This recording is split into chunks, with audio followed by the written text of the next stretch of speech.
Hello and welcome on in to Classic Pro Wrestling with the WFIA podcast.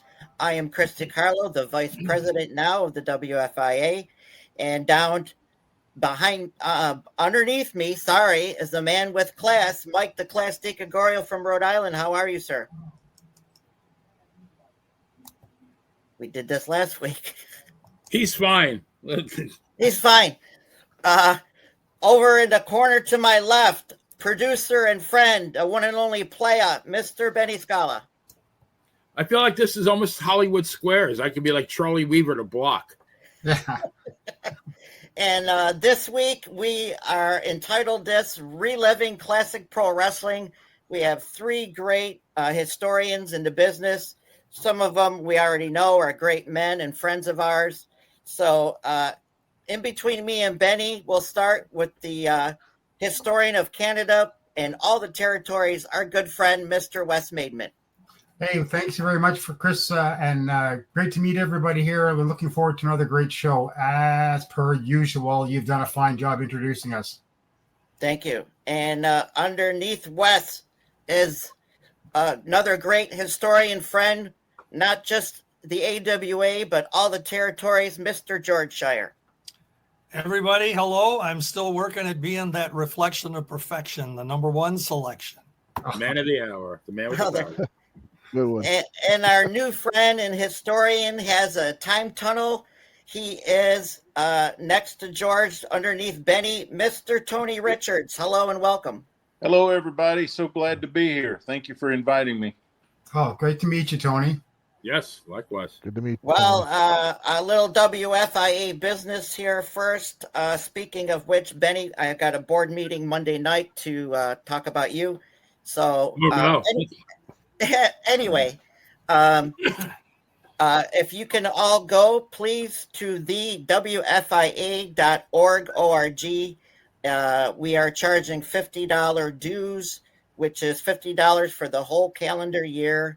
You get 2 classic magazines that we have coming out, a picture of a classic wrestler, and we're hoping to have an in-person convention next year in St. Louis with our good friend promoter, Mr. Herb Simmons of the SICW. So, and also we have T-shirts and mugs also. So that is the WFIA.org. Please and thank you. Also, subscribe and watch this show, Classic Pro Wrestling with the WFIA podcast, each and every Saturday night on the Monty and DeFaro YouTube channel. And we appreciate them, and we appreciate Benny, of course. So, guys, we got 2 classic clips. And Benny, if you will, please roll Dory, number 1. Here comes Dory. Thank you.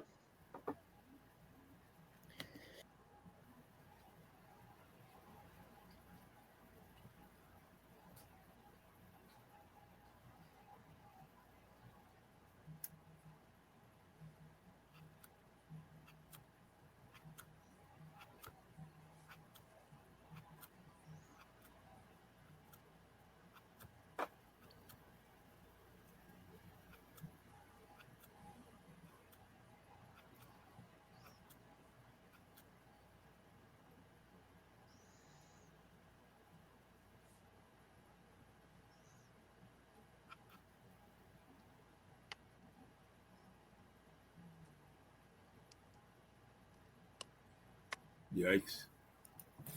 Yes. Bedlam. It's a bloodbath.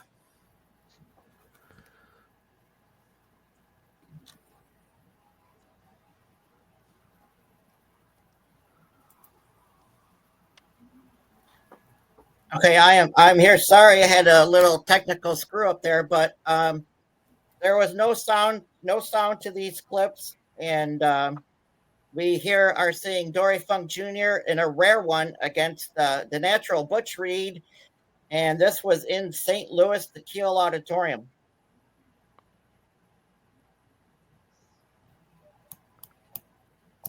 So some little classic Dory Funk Jr. Nice. there.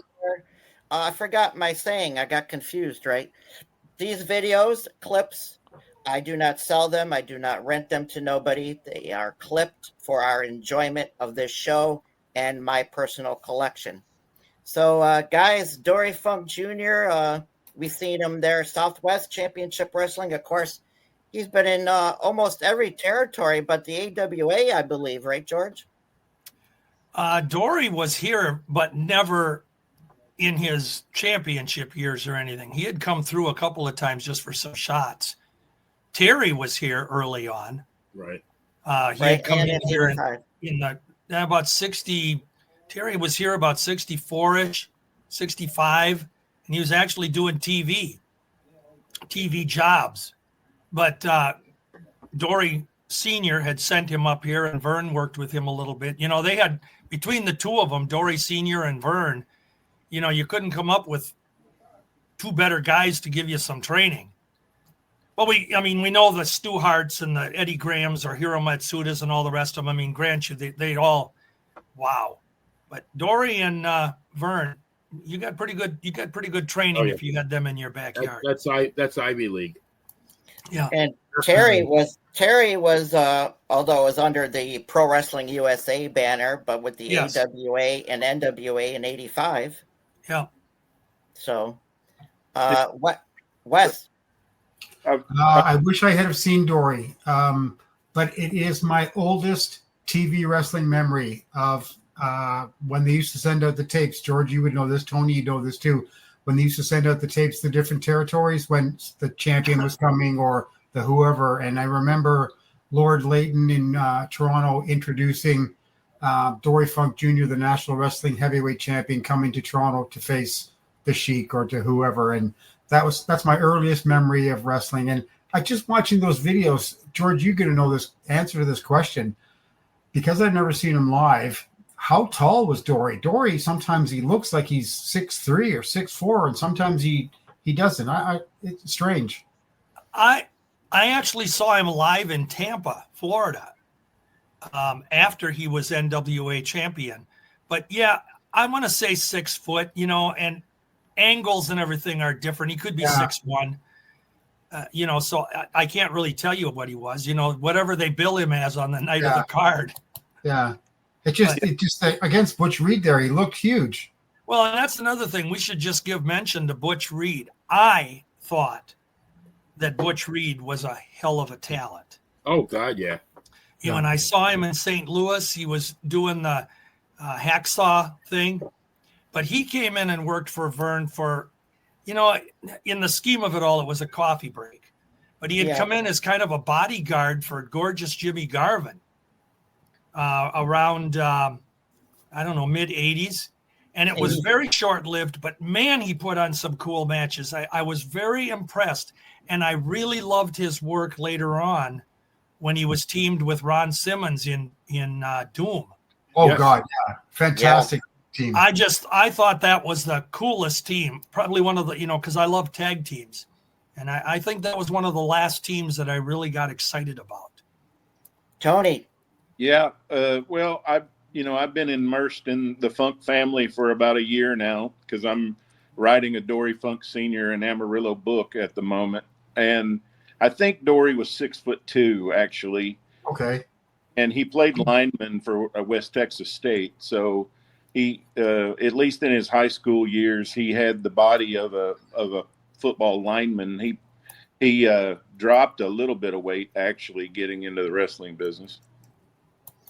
Well, I mean, just talk about a real quick. I mean, a lot of his matches were great, of course. But I watched the clinic of two great Dory and Mike Rotundo, either in Championship Wrestling from Florida or the NWA there, 87. I mean, what a match those two put on. I mean, just like Bret Hart versus Kurt Hennig.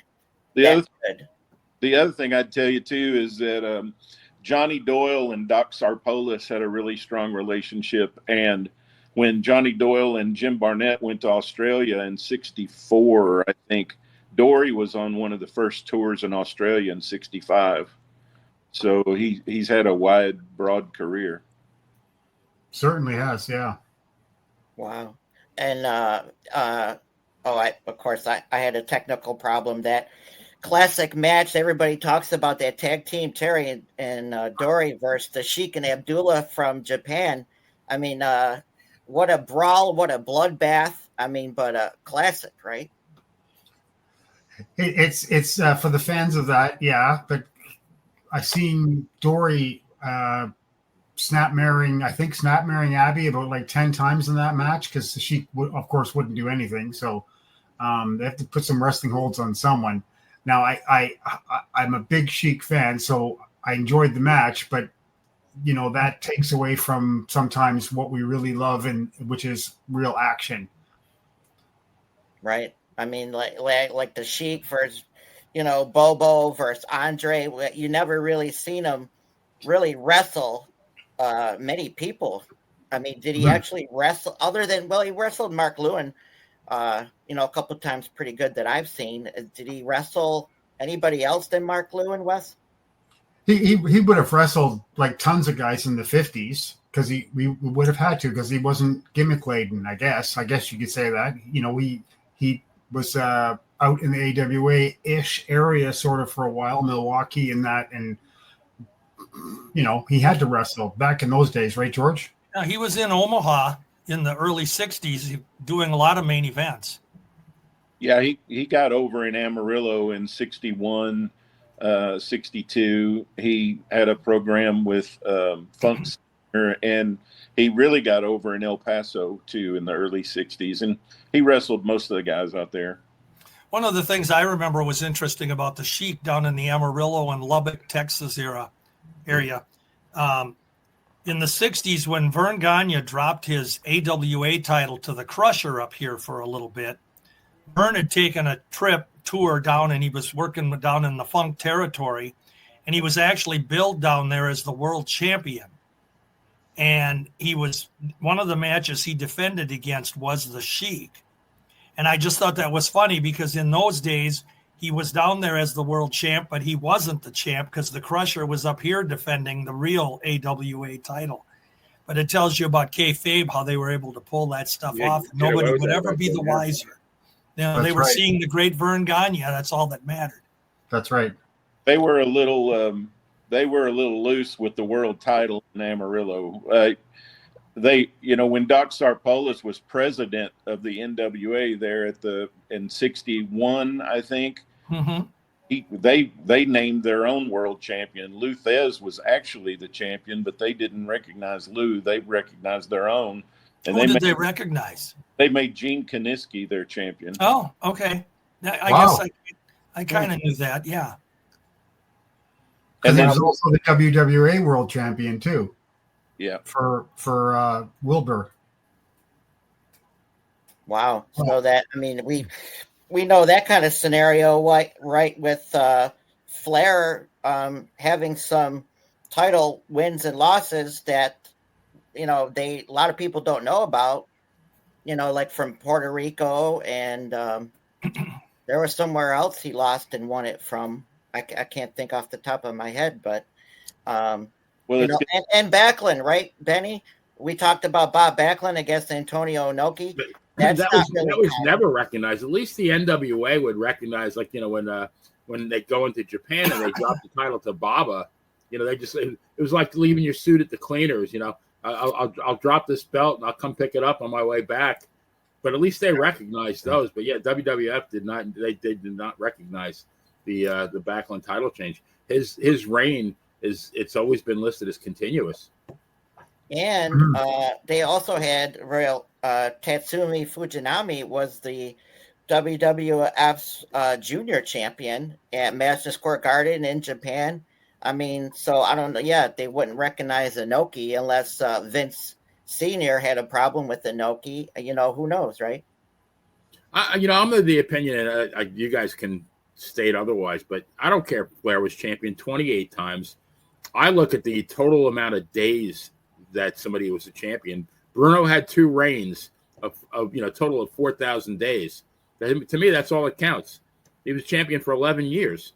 Flair, like combined, maybe it was 5.5. Well, I take a different approach on it, and I do agree with you about the number of days someone was champion. And, guys like Gagne and Thez and all them, Harley Race, they all stand in that parade of number of days. But I always get a kick out of when they would say, well, so-and-so is an 8-time world champion or a 10-time world champion. My mind just always said, well, that means he lost it 9 times. Right. Right. That's putting a negative to a positive. Just say he was the world champion. You don't have to give us 27 times. They're like Mighty Igor being the champion for 2 weeks. Like, well, yeah, he was the champ, but I mean, yeah. But that also was one of the last ones that they officially recognized. That why Vern did, I don't know, because they'd already cleared up the double title thing with Omaha a couple years earlier. It was in '63 when they unified the title, the AWA title, when Fritz von Erich had it. Fritz went down to Amarillo and Vern beat him for it, and then it was one champ. Well, then a couple of years later, Dusick is pulling his, 1 week champion to build a rematch. And, Tim Woods, people say, well, Tim Woods was Mr. Wrestling. He was AWA champ. Not according to the records, but he did beat Mad Dog for a week. Okay. I didn't know that. But the AWA never recognized it. Joe Dusick did. And that's the thing that always bothers me, because you try and tell these fans, well, they weren't really a champion. Well, they saw a win. They saw a loss. They're not wrong. Yeah. Right. How do you do that? Tony, your opinion on this? Well, we started out this conversation with Dory Jr. and I think he probably had one of the best championship runs of almost any. I mean, he close to 5 years, right?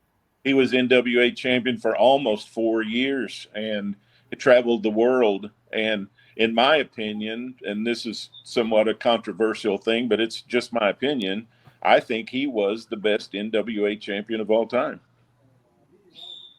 Wow. Okay. Well, I'd put him up there in the rankings as being one of the best for sure. And the reason I would say that is I think Dory always left his opponent strong. Yeah. And they were always better after the match than they were before, which was the primary objective of the title holder. And the reason I wouldn't put Lou there, which is why a lot of people ask me that, I don't think that was always the case with Lou. I don't think they always looked better after they worked with Lou than they did before. I agree with you on that. You're a traveling champion. You have to do that. You have to go to this place and the next place and the next place, and you have to prove that guy could beat you and make him strong after the fact, so that he can still hold his right, because he's still going to be there. Yeah, his area title or whatever regional title, whatever he might have, or the biggest heel or whatever in the area. And then that was so important back then, and it sucks that it became not important. Well, I think Dory had a great balance. He looked like the champion. He carried himself like the champion, but he also looked beatable. And I think you have to I think Thez got to the point where people just thought he wasn't beatable. But Dory always looked like, I mean, he did so many 60-minute draws. I mean, his matches with Briscoe, they thought the title was going to change every time those guys wrestled. Yeah. And that's a lost art. Well, and Tony, the thing is about the champion, regardless of what alliance it was back in the day, it was important to do that exact thing, to go into a match, make it look like your opponent had the better of you, and you somehow scraped through, but the fans go home thinking, you know what? The guy got screwed. He should have been the champ tonight. And that's what made a good NWA or even an AWA champion, that you had that feeling that your guy, and of course it built rematches too, but that's what it was all about. And Harley Race, not screw jobs though, right, George? Pardon? Not screw jobs. No, not stupidity, not dusty finishes. Actually working and wrestling, and then the old shoulder block in between the ropes, and the guy can't get back in, and realistic things, not ref bumps every bloody time and shit. But see, that stuff came out. That stuff was getting more predominant in the business as the 80s loomed on. And as we went on, before that, I know when I was a kid, you saw the champ. He was the real deal. I mean, whether it be Dory or Jack, Harley Race in the beginning years, they were all real. Gene Kaniski, I always thought, was just a great NWA champion. because he did exactly that same thing too. He'd go into whatever city he was in, be it Tampa, Houston, whatever, Carolinas, St. Louis, and he could walk out of that ring with the fans saying, "What the hell? How did he retain the title?" And it wasn't a screw job. He just snuck it in there at the last second. Or the fans would walk out thinking, "Well, my guy will get him next time." Yeah, right. And that's what it's all about. Yeah, Benny.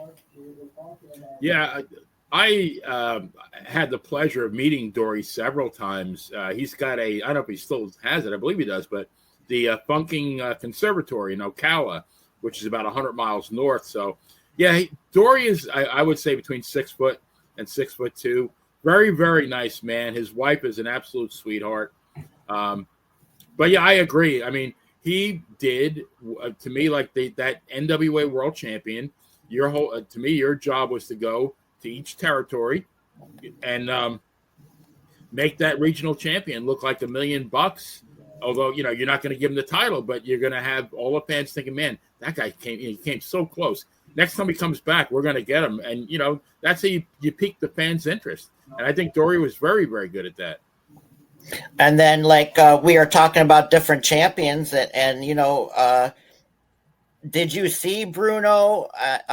Bruno's got to be on that list, right, Benny? I think a little bit different, though, because Bruno didn't have to do the travel. Right. The WWF, went as far as Maine and pretty much down to maybe, I guess, Wilmington, Delaware. So, I mean, he wrestled the loop, and occasionally he'd leave. Like, I remember one of the first magazines I ever bought, Wrestling Review, and Bruno went to the Cow Palace, and George will know the story, I'm sure. He wrestled Ray Stevens, 2 out of 3 fall match, and he actually, Stevens pinned him with the bombs away, and I think Bruno made him submit with the bear hug, and on the third fall, Bruno got counted out, and according to the magazine, very huge controversy over who should be the champion. Of course, Bruno kept it, but that's the kind of way that's the way to do it. You leave the fans thinking that, like, man, our guy is so great that he actually defeated the champion of the world. I think the thing with Bruno that I always wondered about back in the day is if I had been a fan in New York, I would have picked up on the formula at how it worked, because it always seemed like the biggest, greatest heel comes in, works through a couple of the babies, eventually gets his title shot in the Garden. He usually had 2 or 3 shots in the Garden, and then they were done, and the guy was doing prelims and out of the territory. And then there'd be the next big thing. And that was the regular for Bruno for his whole 8 years on the first round. It was always guys like what's his name, John Quinn, the Kentucky Butcher. Yeah. And typically what would happen is he'd either a lot of times Arnold Skolin took the bullet for Bruno. Like I watched the televised match where the Butcher had stretchered. His finisher was the whammy, I guess it was called, which was the pile driver, and he gave it to Arnold Skolin. And now the 2 referees are carrying Skolin out of the ring on a stretcher, and Butcher and his manager was Bobby Davis, who I think is very, very underrated historically as a manager. They both upended the stretcher, and you see Skolin literally flying over the top rope. Next week, Ray Morgan is telling people where to send cards and postcards to White Plains Hospital to Arnie Skolin. But he worked his way through. He beat Edouard Carpentier, which was always a very, very big win back then. And that win over Carpentier got him the match with Bruno. But I think sometimes they only did like one. They were one and done at the Garden, and I think he was a one and done. And then it stuck around for a while. But you're right, George. That formula lasted for the better part of like 15 years. Mm-hmm. And I'm thinking, if you're a longtime, regular, serious fan, it wouldn't take too much for you to figure out that this is a formula and this is the way it's going to go down, which is the reason nobody ever thought Bruno would lose. Yeah. What's his name? Bob Orton Sr. brought him in as Rocky Fitzpatrick. Yep. He was invincible on TV, beat everybody. And then, I think he was one and done with Bruno. Then he kind of slid down the card, and then he was gone. Well, they even did the same thing with Stan Kowalski when Vince brought him in as crusher or crippler Karl Kovacs. Kovacs, yes, same and they thing. did the same thing. Same thing. And it wasn't not much the same or much different for the 127 match unbeaten streak in Toronto for the Sheik. The big guys like Bobo and Haystacks and those days got 2 or 3 matches, but the John Quinn kind of guy or Tony Marino or something that one and done. And I don't understand it. I mean, yes, it was my area growing up and everything, but looking back now, I hate it. And so I'm enamored by when I'm doing research and seeing Dory Funk Jr. hit Kansas City and hit St. Louis and hit Los Angeles and then back to Florida. And they're wrestling against different guys all the time. And it's not the same thing. It's not one and done or two and done.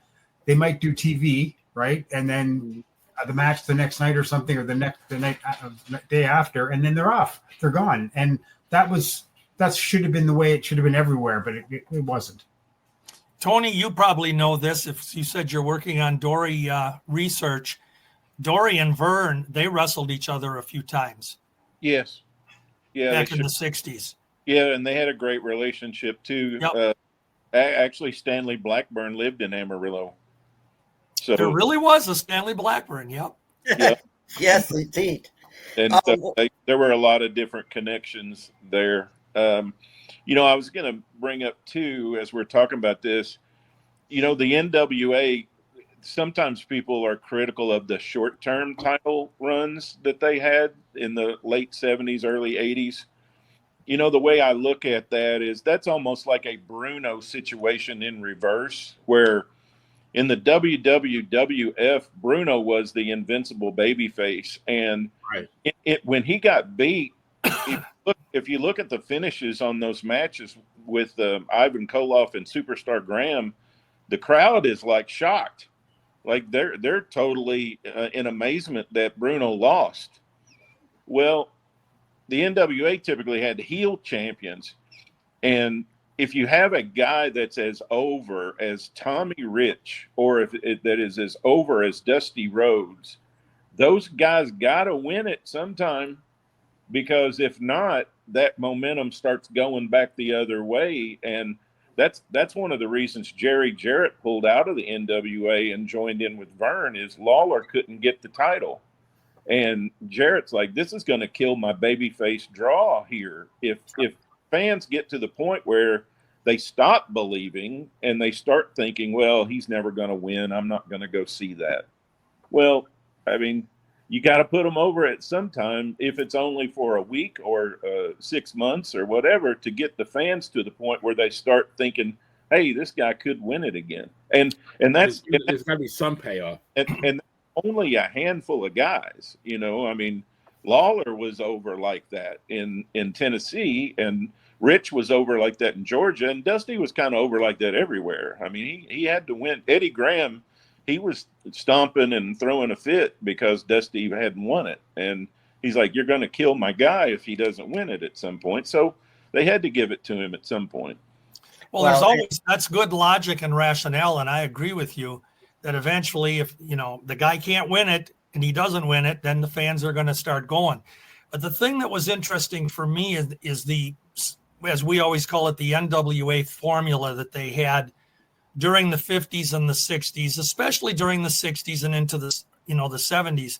Their formula was the champ would carry the belt for about 2 to 3 years. That's what they wanted.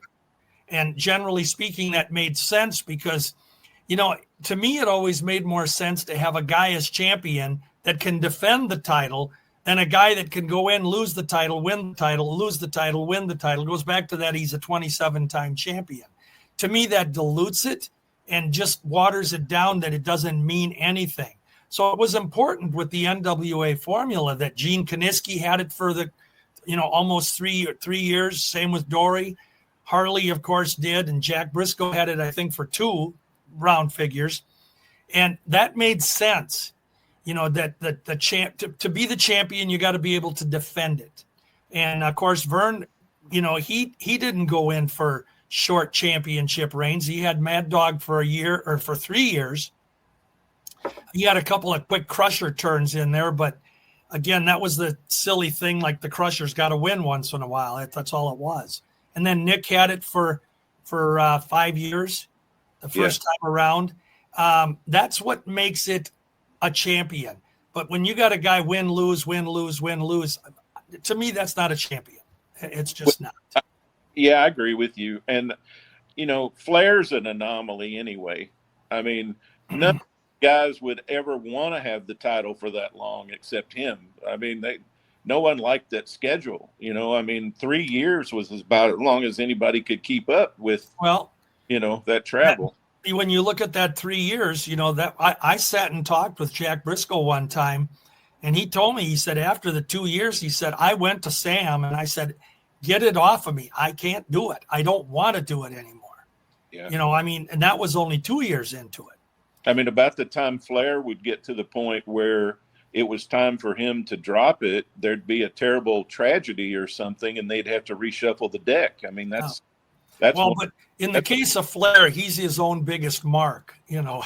Flair wants to be champion because it's just ingrained in him. Well, he still won't retire. So I think they were all set to mix David Von Erich and Barry Windham into the mix, and then Magnum TA. Dave. Well, I get to there, and that's just a second. But I think David had his deal where he passed away, and then Barry up and left and went to the WWF. So they had to reshuffle the deck. Well, Dusty reshuffled the deck for Magnum TA, and then that didn't work out because of the incident. So Flair got to keep it longer than they really intended for him to. And then in the later years, it really wasn't the real NWA anymore anyway. So right. I agree. I agree also, Tony. But sorry, George, just let me throw in there, since we're talking about history, though.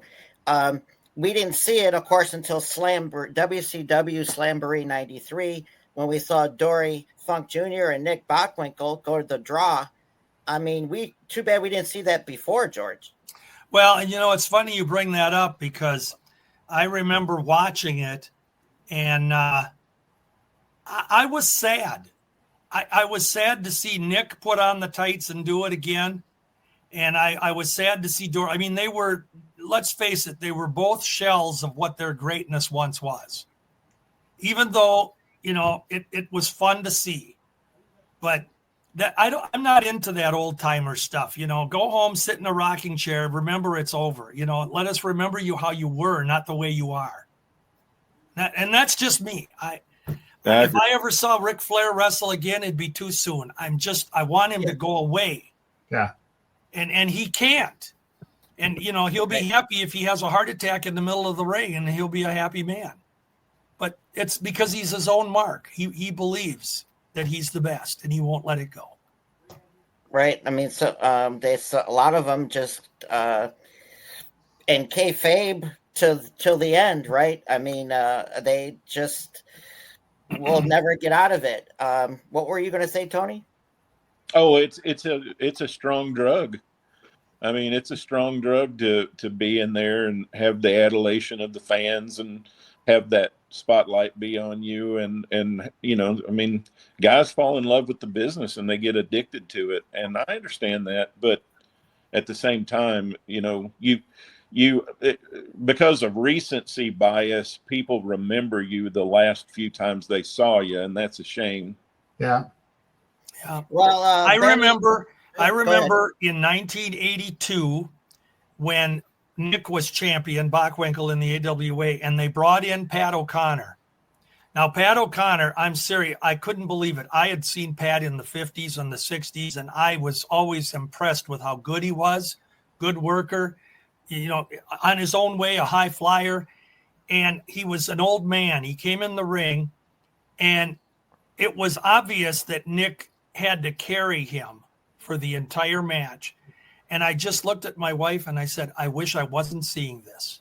Yeah. Because you were putting a guy over, the Pat O'Connor at the time, who was 10 years way past what his greatness was. And I can't get into that. And that's a shame for a guy like Well, just like with Flair, just a shame for a guy like Pat O'Connor to be leave you with that memory. And that's the last memory I had of Pat O'Connor. And I remember, of course, my wife never saw him, in his premium days, but I did. And he was a whirlwind.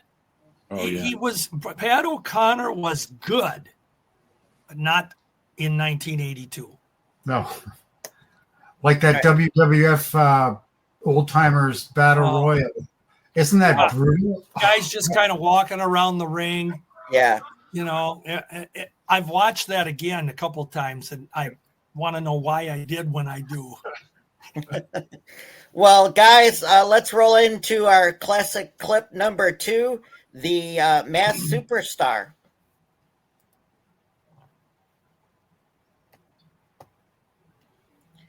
Of course, though, before the Masked Superstar, he was one half of the Mongols, IWA Tag Team Champions. This was from 1975. Wes, that announcer there, also was a co-host with George Crybaby Cannon on the Superstars of Wrestling out of Canada somewhere. Sure was. Milt of Ruskin. And I mean, too bad we don't have enough of these shows either. I think this was a pretty good show. And then, of course, we see the Masked Superstar here, Pro Wrestling USA, against Jim Brunzell. And this was a good match, too. I mean, they just went at each other the whole time. And, of course, the Sheik got involved there. Sheik egged on LKC. And here we see Wes, the Masked Superstar, going after just destroying Canada, one of Canada's great, right? Dino Bravo here in Montreal. Wow. I mean, just look at the brutality. This was their first match. And because really this wasn't even a match, as the beating keeps going on here. They stop it eventually. And then like a month or two, I have footage of the whole match. So they did like a rematch from that. But one of my favorites, Mask, No Mask, Demolition X, Mongol, Bill Eadie, the Masked Superstar, ranks very high up there with me. Go ahead, George. Well, I was going to say that I got to see him right around the era you're talking about, and I'd heard about him and seen interviews with that he did. I've always been a masked man fanatic back in the day. I loved masked wrestlers and the different storylines that went with them. But I rate Bill Eadie as one of the best. And I was very disappointed that we got him for such a short time in the AWA. But it was like an open door policy there for about 3 years where guys were coming in, and as soon as they were coming in, somebody was taking them from us. Some guy out east wanted to take over the world. And oh, jeez. Who the hell was that? Yeah, I don't know. Some goof. But Bill Eadie, I really think just whatever guys he was in, and that's one of the things that I admired about some of those veteran wrestlers is the different ways they could reinvent themselves, and they were at the top in every one of them. I mean, even his acts in Demolition. Yes. Though I wasn't fond of the team, I thought Eadie was phenomenal.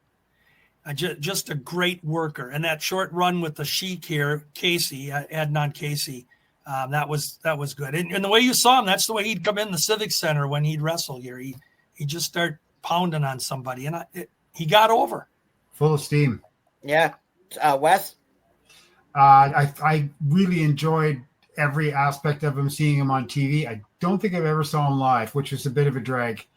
Maybe I saw Demolition once. I can't really remember, but big, tough, and I love the history of the guy being, with Jito Mongol first, and then with the guy from Florida, Malenko, as his manager when he was with the IWA, and then they switched over to the Mid-Atlantic, and he was what they said, one of the masked bad heel guys who wouldn't shout and scream like everybody else. His interviews were nice words, nice talking, calm, cool, collected. Basically, I'm gonna beat you up. So let's get in the ring. Yeah, Tony? Well, I think, if my memory is right, I think the masked superstar gimmick was the creation of George Scott in North Carolina. And Bill was up there, and George told him what he wanted. And George had really good success when Don Jardine was up there as the Super Destroyer. It was one of the times when he wasn't working as the spoiler, but he. But George wanted another strong masked heel, and he picked Bill to do it, and they came up with the masked superstar thing. The thing I love about Bill Eadie is that he's one of those guys where even smart bookers like George Scott or Ole Anderson or guys like that, where he had a lot of success. I remember Bill telling the story. I read it or heard it or saw it or something, but Bill said that Ole called him in and he goes, "We've got one big time babyface masked wrestler here, Mr. Wrestling number 2. We got about 7 masked guys working the territory. And when we get to the end of this program, I just want there to be 2, you and Mr. Wrestling number 2. And I'm going to let you figure out how to get us there." And he let Bill pretty much do the program with the other masked guys and how to eliminate them to get down to just. And I just think that's amazing that there was a lot of trust there for Bill's mind, and he had a great mind does have a great mind for the business. Benny? Yeah, I think he was one of the best. I mean, Bob Backlund had a lot of great programs. I thought his program with Backlund was one of the better ones. There was an angle with, I think it was very young Eddie Gilbert, and yes. I think he had just legitimately come back from a car accident, and I guess Superstar gave him a neck breaker, and yeah, I mean, Backlund went crazy. That was a great program. He wherever he was and whatever he did, he was very good. That MSG match that they had in October of 1983, I mean, they should have gave the belt. Let the match. You know, it's really funny. I would not have been surprised. I would not have been surprised if he became the champion. That's how good he was that night. Yeah. Mike, the class. Do you know the Masked Superstar or just as Demolition? As Demolition mainly, but I do remember the name Masked Superstar when he did wrestle. So yeah, I remember him quite a bit actually at the time. So yeah, he was very good. He was very good. I mean, I had no issues with his matches. I'm very good as far as the performance, and always put on a good show. You know, he's a bigger guy, so I tend to like the bigger wrestlers. He's pretty big. He's pretty I think it's fairly safe to say that Masked Superstar, as he was into the 80s, he could have very well be like one of the very last of the masked guys that got over before that mask gimmick is gone and can never come back now. Right. But you know, when all the territories had their masked men over the decades, I think he had to be one of the last ones, and a good one. I mean, we had the Irwins down in Texas. They were doing the Super Destroyer gimmicks in the 80s for World Class. Yeah. Well, I think another thing to acknowledge too is, and I grew up in the South, so we had every masked tag team you can imagine. But for a masked guy to really put on a great match, he's got to do it without facials. Yeah. I think Bill was tremendous at that. And I'd be remiss in saying, George, we know who your favorite wrestler was that was masked. Yes. But Buffalo, New York's own, the sensational Super Destroyer. Dick Beyer. Yeah. You know, it's interesting about the mask thing, because we were talking a minute ago when we were saying I said that Flair was full of himself. And I get a kick out of the fact that there were certain wrestlers that they sort of got, they believed their own hype, if we want to call it that. And we mentioned Jardine very briefly. I'm going to tell you something. Don Jardine was one heck of a good talent. He was a great worker. He was a great talker. He was a great wrestler. I have no problem with that at all. What bothered me about Jardine is that he believed his own baloney. And, you know, back in the early, he was the spoiler, we know, in the late 60s down in Fort Worth, Dallas, etc. When he went up to New York in the early 70s and they had their stupid nobody can wear a mask rule, Right. whatever that was about. So he goes in there as the spoiler, but without a mask. And he's the spoiler. He was never Don Jardine. Then he leaves there, puts the mask back on. He's the spoiler with a mask again. Then he did this Super Destroyer gimmick in the Carolinas, etc. And then Vern brought him in the late 70s as Super Destroyer with a mask. And when Vern wanted him to unmask, Jardine said, "I won't unmask because it'll ruin my heat. It'll ruin me as a wrestler." And I remember thinking, are you out of your mind? You were in New York for 3 years with your ugly mug on TV every week, you know? And now you're telling me it'll ruin your career. They believed their own baloney. And he left. He just huffed out. Wasn't that one of the reasons why maybe he never stayed very, very much at any one territory? Maybe he had an issue with who knows, bosses, promoters, rules. But you know, when you look at some of the guys over the decades, when they would start telling the promoter or the booker or whoever, I'm not going to do this or I won't do that and I won't put this guy over. Those guys, if I was running the company, I'd say, take your boots and get out of here. You know, you can't constantly having the inmates run the asylum. Right now, Wes, go ahead, George. No, that's Wes, my 2 cents. We've seen the Masked Superstar, like Tony mentioned too, and NWA Mid-Atlantic / Maple Leaf. He was in Toronto's Maple Leaf Gardens there, tag teaming and singles. Yes, and what we've said everything about him. I thought he was probably the best. Maybe he never wasn't the most famous masked wrestler, but I really enjoyed him. Other than maybe Dick Beyer, the Destroyer, because he of longevity and his talent also. But he wasn't a bit of a goofball or whatever, jerk or whatever, right? And I'll tell you something about when we talk about spoiler Jardine, kind of making these demands. I won't do this or I won't do that.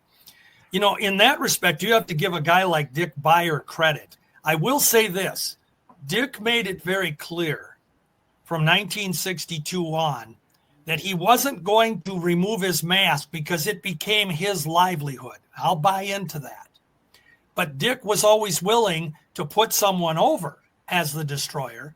He was always willing to lose a match or something that would, somehow he kept his mask. But when Vern wanted to bring him into the AWA, Vern told him, he said, you know what? When your run is done, I'm going to want you to take the mask off. And Beyer said, well, I don't want to do that. Let's come up with a different plan. Let's do something different. And that's how Dr. X was born. Yeah. And he said, it's going to do a 3-year run. And at the end of the 3 years, Beyer was more than willing to take off his mask, put the opponents over and leave the territory. And to me, that's a class guy. That's really smart. And Vern, he made money doing it that way. Well, right now, guys, we got to take care of a few things before we end this great classic show. Benny, if you will, please still pick of the ECMC for me. You want the ECMC here? Go. Okay, so each and every week we will mention this until we help our friend, Mrs. Robin Restaino, needs a kidney. So locally, out of near Buffalo, New York, ECMC is the hospital. You see there on the screen, ECMC Transplant. The number is 716-898-6283. Her blood types for the transplant are A negative, A positive, and O. And again, we want to help her out. She's a good friend of ours and her husband, John. And hopefully 1 week we won't have to say this and she'll get her kidney. So we're going to try and help her out this way. Next, Benny, can we, Mike, the class, go to our independent wrestler of the week, please? Okay, this week's indie wrestler of the week is Nina Samuels out of Progress Wrestling, and that is in Camden, United Kingdom, and she's currently the women's champion and a heel. And Benny, we have a quick 1 minute action video of her. From Hampshire, she is the star of the Nina Samuels Show, Nina Samuels. This crowd tonight is really showing what is on their mind. Irish flip from stopped in her tracks. Surfboard. Nina Samuels got to hit the surfboard on Leah J. Oh my gosh! This is the most, I think one of the most devastating submission moves. Yes. Obviously, he's got others. Kanji in a horrible position here. What is Nina thinking? What is Nina doing? Are you kidding? Nina Samuels with the ladder and Kanji spinning round. Oh! Takes out Lizzie. Oh! Takes out Rio as well. Oh my gosh! Wow. I mean, that Wow.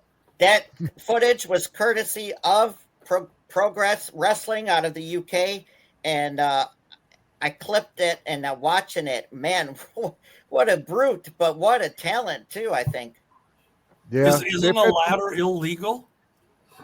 I think so. That's more than a foreign object. I don't think she brought it in her trunks. Although I like the surfboard hold. That's good. Yeah. You beat me to it, Wes. As this classic wrestling fan will tell you, wow, the Mexican surfboard was there. So we still got some classic wrestling. Pretty good, interesting tidbit out of that Progress Wrestling is that's where Walter, who became Gunther, started. Oh, Wow. Out of Progress. Yeah. He wrestled for Progress for a while. Mike, why don't you do our military salute of the week, please? Sure, absolutely. This week's military salute to service is to Jesse Ventura, who was a U.S. Navy SEAL, and he spent quite a bit of time in there, about 5 years during. It was from December 1969 to September 1975. So we went to SEAL school. Yeah. Yes. So this week's salute to service is Jesse the Body Ventura. And of course, George, everybody, we know the rest was history as a wrestler and a commentator, right? Yep. And a governor. And a governor. Yeah, governor of Minnesota for a while. You know, it's funny. In 1982, 81, the AWA wrestling roster, and we had Nick, we had Rick Martel, we had the Sheik and Jerry Blackwell and Ken Patera and David Schultz and Hulk Hogan and Jesse Ventura and Adrian Adonis and on and on and on. And if somebody would have said to me that out of that whole group of guys that Jesse would become our governor, I would have taken money on that one and I'd have been the loser. Yeah. But Jesse, hey, in all things considered, he wasn't the worst governor we ever had. I have to give him that. It's interesting that Jesse comes up tonight because I was just 2 days ago, I was talking to Jerry Oates. I don't know if you guys remember Jerry Oates. Yeah, I've talked with him. Yeah, Jerry was telling me that Jesse broke in 1975 and his first territory was Kansas City. Yep. And he was riding with Jerry and Ted Oates to all the towns. They didn't even charge him trans, Jerry said. So that's it's funny. He was reminiscing about Jesse the other night. Jesse's really a nice guy. And I want to say that most of the wrestlers that I've ever talked to that worked against him in the ring, the majority of them say that Jesse was tough to work with because he was so stiff. Jesse wasn't a wrestler per se. He was more of the showman. He got over with the whole gimmick. But the thing about Jesse is that when he became governor, like I said, all the governors that have been around in my lifetime in Minnesota, Jesse really wasn't the worst. He'd come out with something every once in a while. We had to put up with the Jesse show every day because it was usually about him. But every once in a while, he'll throw something out and he'll go, it's common sense. And I'm going to share this story with you. We have a thing here in Minnesota where obviously in the winter time it gets cold, and it can be the 1st of November, middle of November, and we haven't had that cold of a weather yet, and the ponds and the lakes are not frozen over yet. And invariably every year the news will come on with, well, so-and-so, somebody drove through the ice, their car went into the water, or the kids fell in the ice. And then people will say, well, they should have a law against this. And Jesse came out and said, I can't legislate against stupidity. Yeah. And I'm going, Jesse, there you nailed it right there. Exactly. If it's been above 32 degrees and never frozen over, why would you drive your pickup truck on it? And then we got to risk people's lives to pull their buns off a lake. Let them drown, thin out the gene pool. Yeah, I mean, I actually seen a car go into and over Niagara Falls here. Yeah. But that was actually a sad story. But anyway. Well, it's always sad, and I'm being facetious when I say this. Of course. I mean, obviously, I don't want anybody to die or anything, but, it's amazing that we can have people that will drive their car on the ice, and we haven't been below 32 degrees yet. Come on, fella. Yeah. Before we say goodbye here for this week, Benny, can you put up my PSA of the week? As the National Fallen Firefighters Foundation, my 18-year-old is a fireman for the town of Niagara here, Niagara Falls, New York. And so he has always wanted to be a fireman, and he just loves it. And, of course, this was one of the groups, as I do a PSA each week on a different thing. We picked the National Fallen Firefighters Foundation. You can look them up on your computer or in your search. And, of course, they help out the fallen firefighters' families, kind of close to like a Tunnel to Towers thing, if you will. But this week we wanted to highlight the National Fallen Firefighters Foundation. Very good. By all means. And can I just say one thing before we close? Sure. You had the little plug on there about the kidney transplant for Robin.